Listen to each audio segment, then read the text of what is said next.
एक तरफ सूरज को अब पूरी तरह से पता चल चुका है कि ईशा उससे नफरत नहीं करती, बल्कि गुलाब सिंह ने किसी मजबूरी के कारण उसे यह सब नाटक करने पर मजबूर किया है।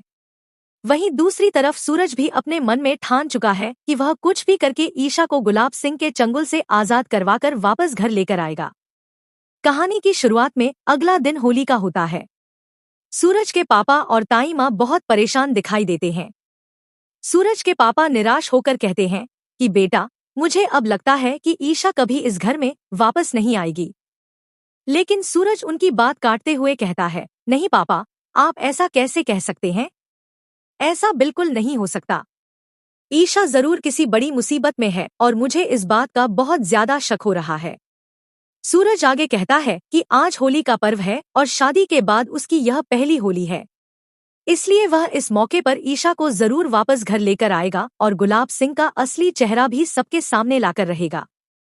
इसके बाद सूरज अपना प्लान बताता है। सूरज को पता है कि अगर वह अपने असली रूप में ईशा के सामने जाएगा तो ईशा मजबूरी में उससे नफरत करने का नाटक करेगी और उससे बात भी नहीं करेगी। इसलिए सूरज एक योजना बनाता है कि वह और बंटी ढोल वाले का भेष बनाकर गुलाब हवेली में एंट्री करेंगे और किसी तरह सच्चाई का पता लगाएंगे।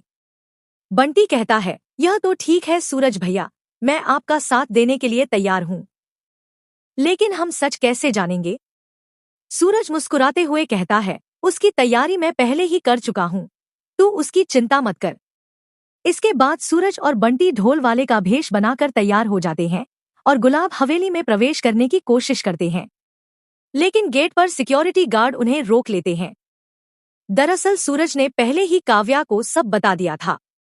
काव्या वहां आती है और गार्ड को सूरज और बंटी को हवेली के अंदर आने की अनुमति देने के लिए कहती है। हवेली के अंदर सभी लोग खुशी खुशी होली मना रहे होते हैं, लेकिन एक इंसान ऐसा है जो बिल्कुल खुश नहीं है और वह है ईशा। ईशा सूरज को बहुत याद कर रही होती है। वह मन ही मन सोच रही होती है कि अगर उसके पापा ने उसे मजबूर नहीं किया होता तो आज वह भी सूरज के परिवार के साथ खुशी खुशी होली मना रही होती। तभी वहां सूरज ढोल बजाते हुए उसके पीछे आ जाता है। सूरज जब ईशा को इतने करीब से देखता है तो उसके दिल में खुशी और दर्द दोनों एक साथ उमड़ पड़ते हैं।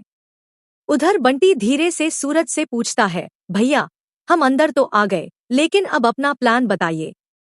हम कैसे जानेंगे कि गुलाब सिंह ने सच में भाभी को फंसा रखा है? तभी सूरज अपनी जेब से एक छोटा सा पैकेट निकालता है और बंटी को दिखाते हुए कहता है, देख, इसमें भांग है। हम इसे जूस में मिलाएंगे और किसी तरह ईशा को पिला देंगे, फिर नशे में वो सारी सच्चाई खुद बता देंगी। बंटी को यह योजना बहुत बढ़िया लगती है। दोनों मिलकर एक गिलास जूस में भांग मिला देते हैं और एक बच्चे से कहते हैं कि वह यह जूस ईशा को दे आए। बच्चा वैसा ही करता है और ईशा वह जूस पी लेती है। थोड़ी देर बाद भांग का असर शुरू हो जाता है। ईशा को चक्कर आने लगते हैं, उसका सिर घूमने लगता है और उसकी आंखें भारी होने लगती हैं। तभी सूरज और बंटी उसके पास आते हैं। सूरज धीरे से पूछता है, क्या तुम सच में सूरज से नफरत करती हो? नशे की हालत में ईशा तुरंत कहती है, नहीं। सूरज फिर पूछता है, तो फिर तुम यह सब नाटक क्यों कर रही हो? नशे में ईशा आखिरकार सच बोल देती है कि वह जो कुछ भी कर रही है वह सूरज की भलाई के लिए कर रही है और यह सब गुलाब सिंह के कहने पर कर रही है। अब सूरज को पूरी सच्चाई पता चल जाती है और वह गुस्से से भर उठता है। वह मन ही मन कसम खाता है कि अब वह गुलाब सिंह को किसी भी कीमत पर नहीं छोड़ेगा। लेकिन तभी वहां आरव आ जाता है और गुलाब सिंह को सब बता देता है। गुलाब सिंह तुरंत समझ जाता है कि वह ढोल वाला कोई और नहीं बल्कि सूरज है। वह सिक्योरिटी को बुलाकर सूरज और बंटी को पकड़ने का आदेश देता है। गार्ड दोनों को पकड़ लेते हैं। तभी ईशा को होश में लाया जाता है और वह देखती है कि सूरज पकड़ा गया है। उसे डर लगता है कि कहीं गुलाब सिंह सूरज को नुकसान न पहुंचा दे। इसी मजबूरी में ईशा सबके सामने आगे बढ़ती है और सूरज को एक जोरदार थप्पड़ मार देती है। लेकिन यहीं आता है सबसे बड़ा और इमोशनल ट्विस्ट।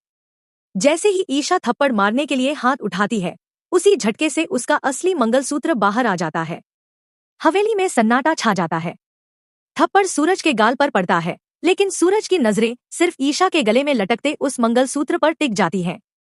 उसे देखते ही सूरज के दिल को सुकून मिल जाता है। उसे समझ आ जाता है कि ईशा ने आज भी उसे ही अपना पति माना हुआ है और जो टूटा हुआ मंगलसूत्र भेजा गया था वह पूरी तरह नकली था।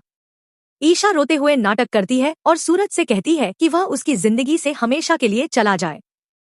अब देखने वाली बात यह होगी कि सच जानने के बाद सूरज गुलाब सिंह के साथ क्या करेगा। क्या वह गुलाब सिंह का असली चेहरा सबके सामने लाकर रहेगा या कहानी में अभी और भी बड़े ट्विस्ट आने वाले हैं।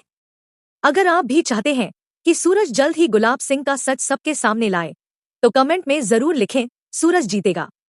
वीडियो को लाइक करें, शेयर करें और ऐसे ही जबरदस्त टीवी अपडेट्स के लिए हमारे चैनल को सब्सक्राइब करना बिल्कुल ना भूलें, क्योंकि यहाँ आपको हर एपिसोड का सबसे तेज और सबसे धमाकेदार अपडेट मिलता है।